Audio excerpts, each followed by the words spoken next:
evening everyone. Today's my lecture topic is Indian judicial reforms. Over a period of time, judiciary has given us a lot of things and a lot of landmark judgment which are improving and improvising our everyday lifestyles.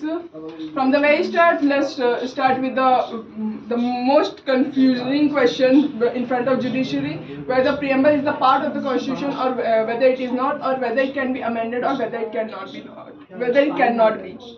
So first it was given in the Re Beruberi case, later on in the Golaknath case, and later it was settled in the very famous case of Keshwanand Bharti versus Union of India, in which the preamble was added as the basic is declared as a part of constitution and it can be amended, and but the basic structure of the doctrine was introduced and says the basic structure of the constitution cannot be amended at any cost.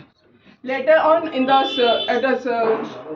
civil side, we can see the Salim Bar Association versus Union of India case, in which landmark case the court has observed that said the procedure is the servant of the procedure is the servant and the justice is the master.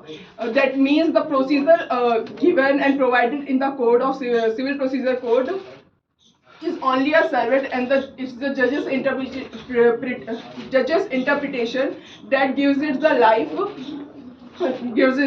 and there are many other judgments relating to the in our society. That one of the famous cases is Shah Bano case, and later on the Shaira Bano case, that impacted the Muslim women's lives which played a very important role in a Muslim woman's life. There are many cases related to maintenance as well. Example, the Shah Bano case and the Neha versus Rajneesh case of 2020. And so in this way, we can say the judiciary is performing and developing day by day to deliver justice in our nation. Thank you.